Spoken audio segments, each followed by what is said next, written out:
Olá a todos os colegas do Brasil, nesse momento difícil, a todos os meus alunos pelo país inteiro. Meu nome é Fernando Sabiatalo, aqui eu vou deixar meu e-mail, meu telefone. Eu sou intensivista, como vocês sabem, da Escola Paulista de Medicina, doutor em Ciências Médicas pela Unifesp. E eu gostaria de falar um pouco com vocês hoje sobre assistência respiratória no Covid-19, que foi um pedido dos alunos e dos residentes. Então eu queria discutir com vocês hoje as experiências até esse momento em 3 países importantes, que é o Reino Unido, a China e a Itália. Nós vamos falar um pouquinho sobre assistência respiratória no Covid-19. Eu vou introduzir alguns conceitos, quem não é intensivista pode ter alguma dificuldade, mas eu deixei aqui o meu e-mail, o meu telefone, qualquer dificuldade, qualquer necessidade de tirar alguma dúvida, a gente está à disposição. Bem, nós vamos usar inicialmente uma amostra humilde, evidentemente, são só 129 pacientes, mas essa é uma amostra do Reino Unido, do professor Barnaby Sanderson, muito interessante. Veja que aqui nós temos uma distribuição epidemiológica, veja que os dias de ventilação mecânica giraram em torno de 6 dias. Os sobreviventes, a média de ventilação foi em torno de 5 e os não sobreviventes em torno de 7 dias. O PIP utilizado, o PIP médio foi em torno de 10, a FO2 utilizada média foi em torno de 60%, o volume corrente em torno de 440 ml e o drive pressure, que nós vamos falar um pouquinho, que é a pressão de platô menos a PIP, foi medido nesses pacientes em torno de 14. O Apache em torno de 15, né? Como era de se esperar, pacientes graves, né? Índice de massa corpórea, isso é uma outra coisa interessante, né? Nós temos um índice de massa corpórea perto de 30, né? Então parece haver, pode haver, é claro que é uma amostra muito pequena, mas um certo grau de obesidade, né? Associado à gravidade da doença, à evolução da doença talvez, e uma idade média em torno de 57 anos. Então veja que, claro, repetindo sempre que é uma amostra pequena, mas de qualquer forma 129 pacientes de UTI e nessa amostra abaixo de 60 anos. Bem, é importante reconhecer que é um fenômeno que se associa à hipoxemia. Claro, todos os pacientes graves que evoluem com gravidade vão ter hipoxemia, mas são situações diferentes. Então vocês estão vendo aqui relações de PaO2 e FO2 grosseiramente significando a possibilidade de hipoxemia, mas com quadros radiológicos e fisiopatológicos diferentes, não são iguais. O que permitiu, através da fisiopatologia, explicar algumas coisas interessantes. Então, as necropsias, por exemplo, já mostram alguns aspectos importantes. Então, um fenômeno parece claro, que são as microtromboses pulmonares. Então, é um fenômeno pró-coagulante, pró-trombótico, o Covid-19, com a presença de microtromboses pulmonares. Uma outra coisa que parece claro em boa parte dos pacientes é uma desregulação da perfusão pulmonar. O que significa isso? Significa basicamente a perda da capacidade da vasoconstrição pulmonar hipóxica, que é fisiológica. Então, aquelas áreas que eu troco mal, eu faço uma vasoconstrição para manter uma relação ventilação-perfusão boa. Isso parece ser perdido, há uma desregulação da perfusão pulmonar. E é claro que isso caminha no sentido do shunt. Eu vou ter áreas que são mais perfundidas do que ventiladas e isso, evidentemente, pode se transformar num efeito shunt. E o edema pulmonar, que seria aquele caso SARA-like, que pareceria uma SARA. No edema pulmonar, que é um edema pulmonar inflamatório, evidentemente, você também tem, por alteração da relação ventilação-perfusão, quadros de hipoxemia. Veja que são padrões de tomografias completamente diferentes e não necessariamente evolutivos. Então você tem aqui à esquerda uma situação de vidro fosco, o famoso vidro fosco.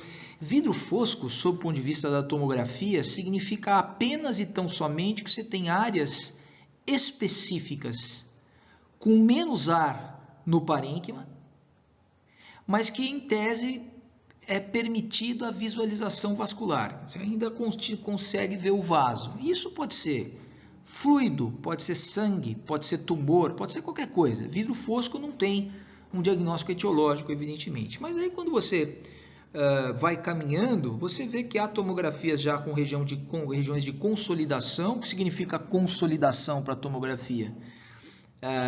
É uma região de maior atenuação, você vê uma mancha branca e ela, em geral, você não consegue identificar o vaso. Você pode ter broncograma aéreo ou não, e não consegue identificar vaso. De novo, aqui também não me permite fazer etiologia, falar alguma coisa sobre etiologia. Pode ser edema, pode ser água, pode ser tumor, pode ser qualquer coisa. E você vê aqui à direita, aí sim, uma tomografia mais parecida com o que a gente vê nos pacientes com SARA. Você vê uma área que se relaciona muito com a gravidade, né? Você tem um pouco de vidro fosco e tem até pulmão normal na mesma tomografia. Ou seja, o paciente com Covid-19 parece ter formas diferentes de apresentação, o que permitiu que nós o classificássemos como dois fenótipos e não necessariamente contínuos.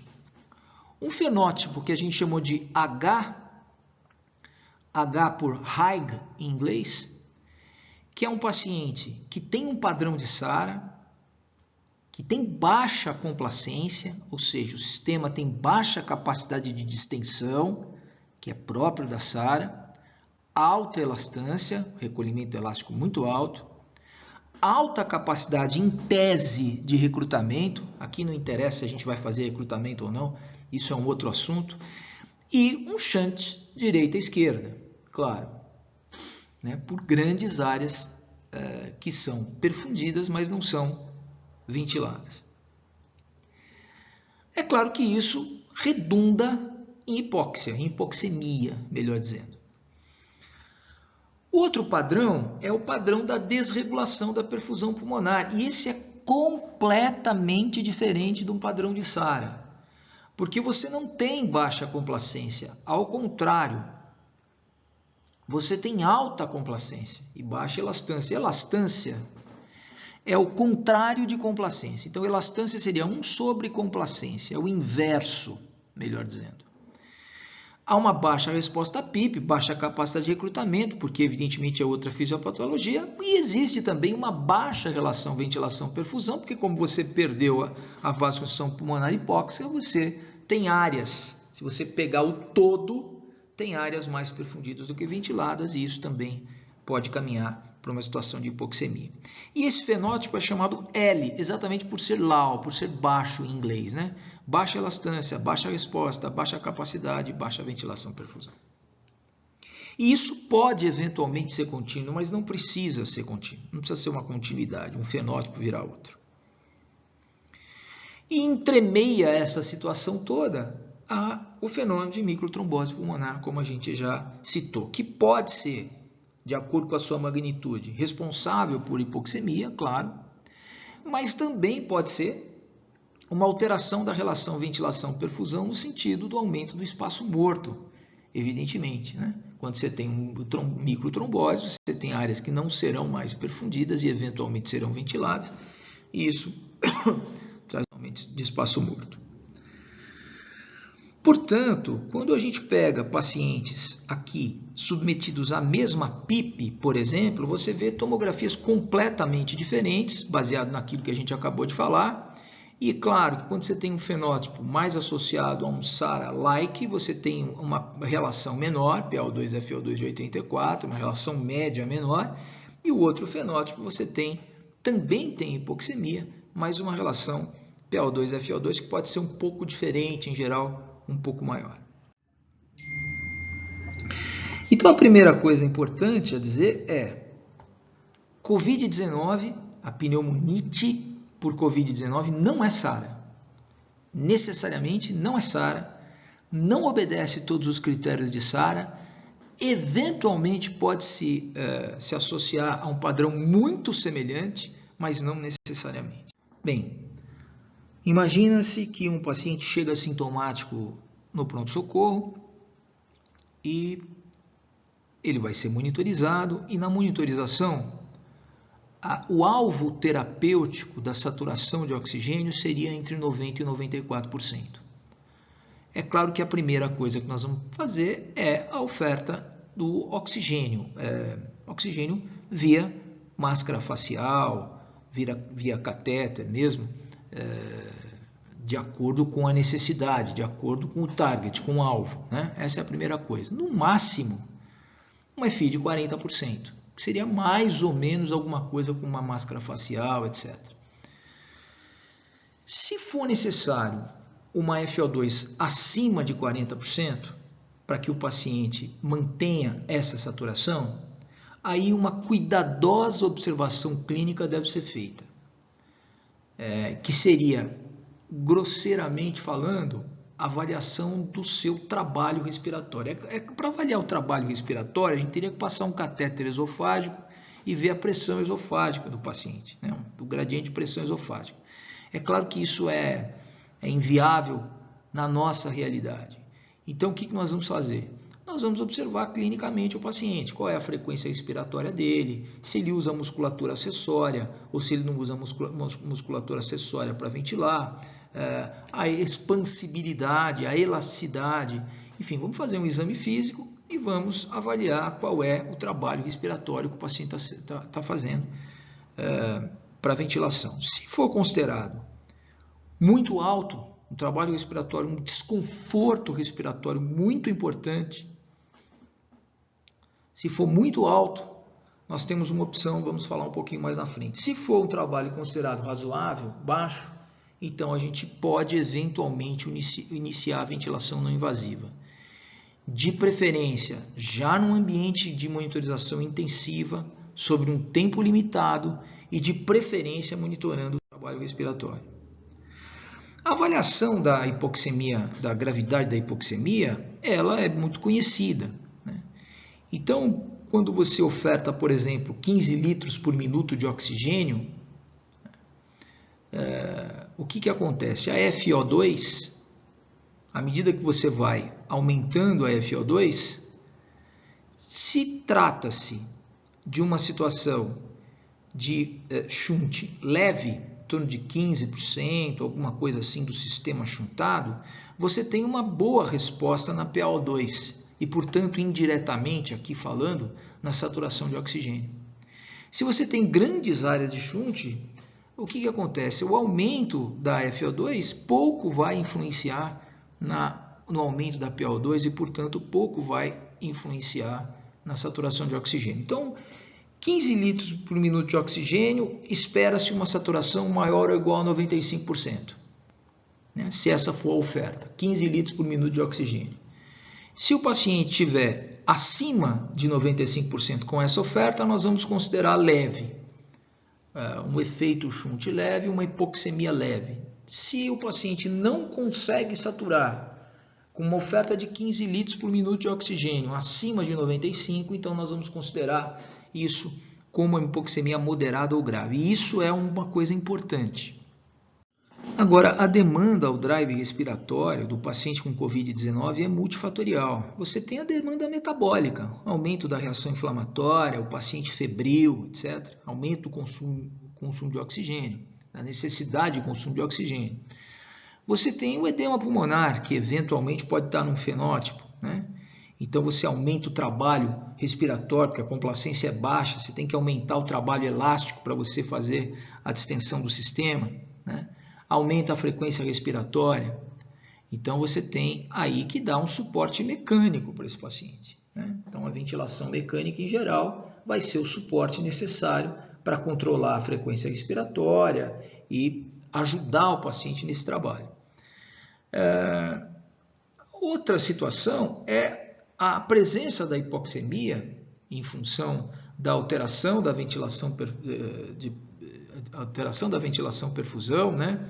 Naquele outro fenótipo que a gente falou da desregulação da perfusão pulmonar, Então você vai ter também, como fenômeno da hipoxemia, como resposta, a necessidade de aumento do volume corrente. Isso também vai aumentar o trabalho respiratório. Em geral, esses pacientes vão precisar de uma fração expirada de oxigênio maior e uma melhora na relação da ventilação-perfusão. Agora, há um outro aspecto muito interessante, infelizmente, nesta doença do Covid-19, que é justamente o neurotropismo. Parece cada vez mais real que há um neurotropismo associado ao Covid-19, principalmente no centro respiratório e no centro cardiovascular.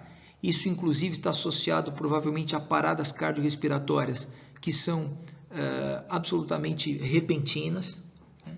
Associação com anosmia, por exemplo, com alteração de cognição, delírio, etc. Então, os pacientes eles têm uma sensação de dispneia que é menor do que a dispneia que nós realmente estamos vendo.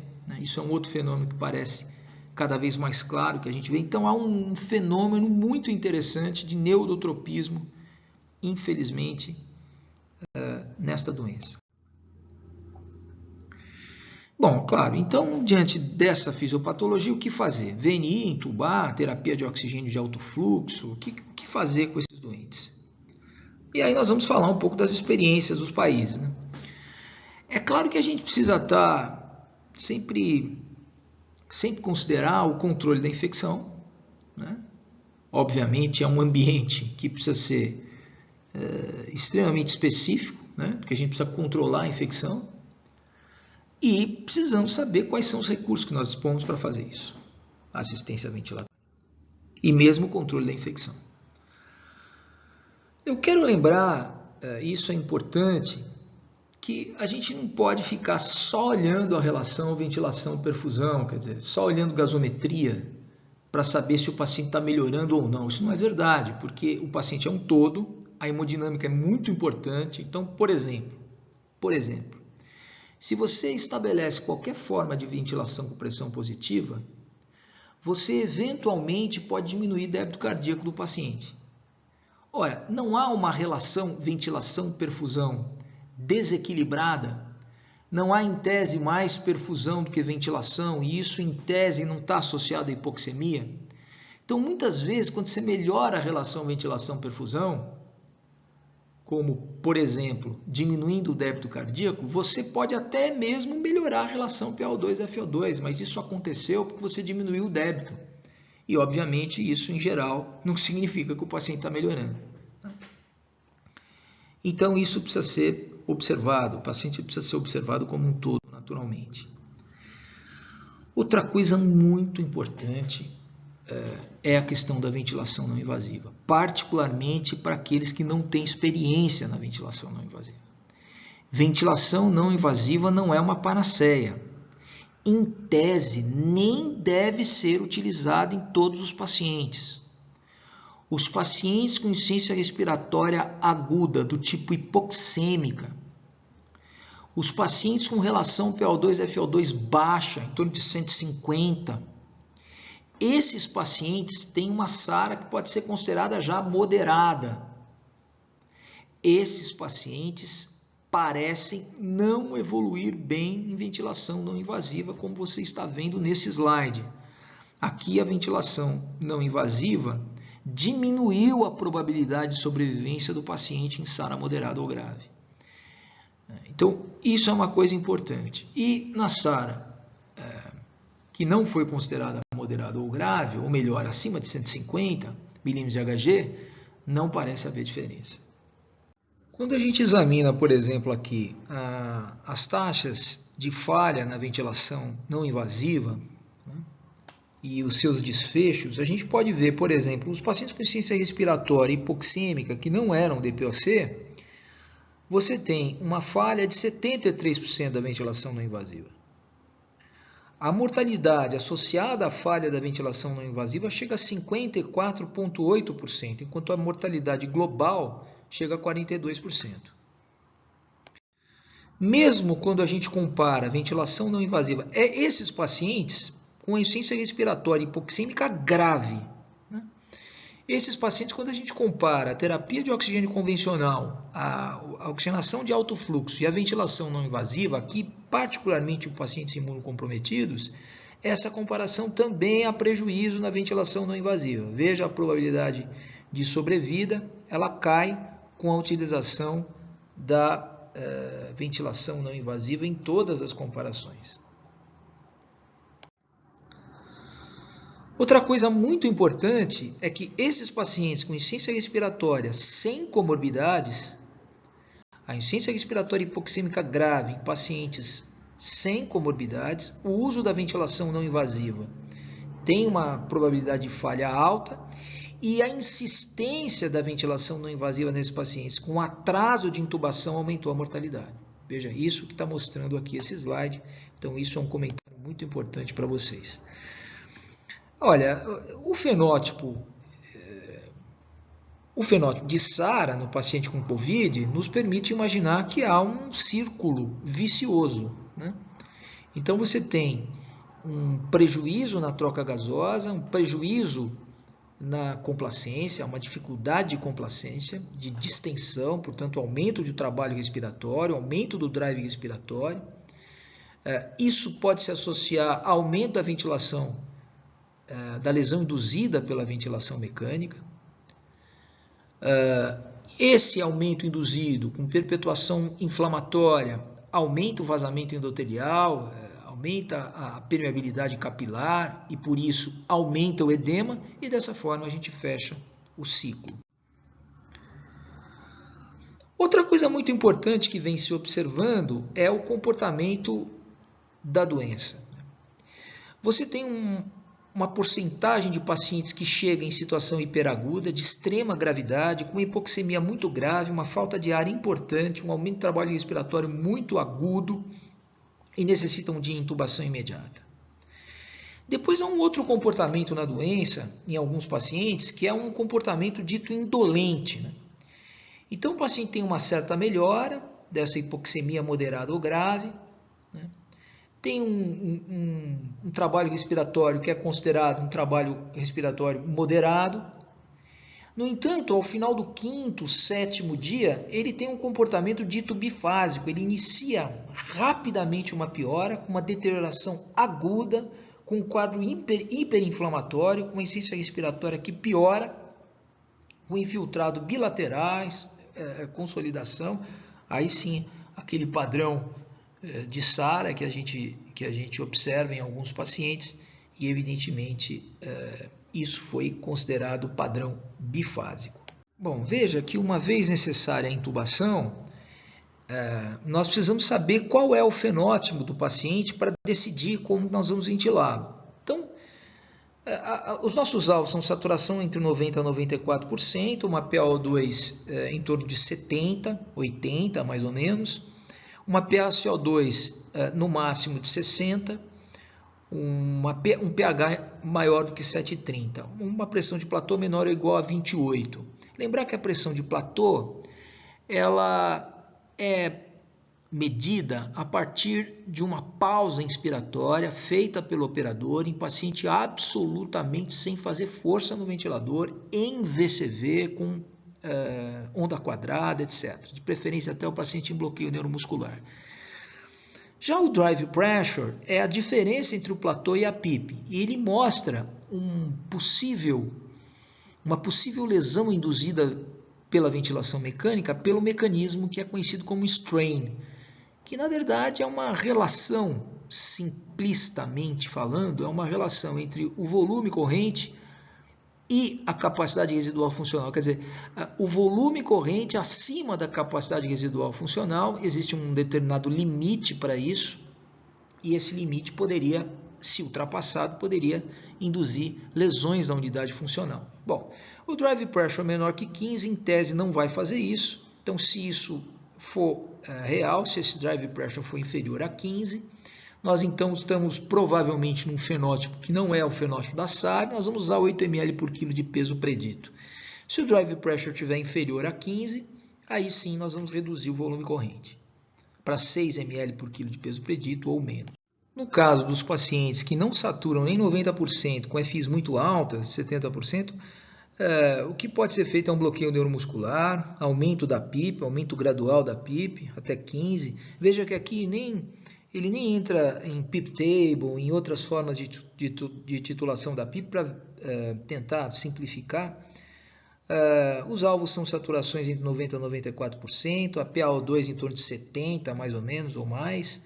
A PaCO2 em torno de 55, 50 no máximo, um pH desejável acima de 7,3. Tudo isso pode ser discutível, é apenas um algoritmo, né? Uma forma que eles têm de ver. Pressão de platô menor ou igual a 30 e o drive pressure menor ou igual a 15. A saturação, então, se mantendo assim, mesmo com aumentos de FI e com todas essas providências, então se mede a complacência pulmonar.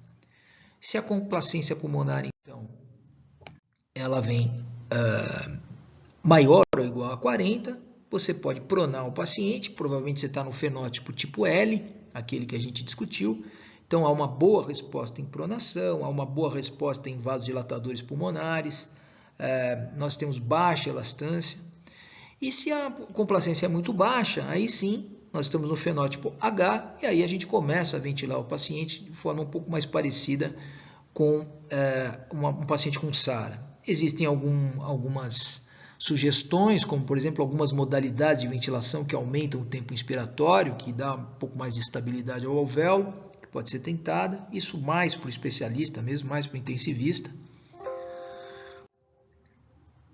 que é essa ventilação aqui, né, que eles usam bastante lá. Você vê que há uma estabilidade da unidade funcional quando é usado esse tipo de coisa, quer dizer, quando se aumenta o tempo inspiratório, parece que isso se dá, e isso é melhor, evidentemente, para as trocas.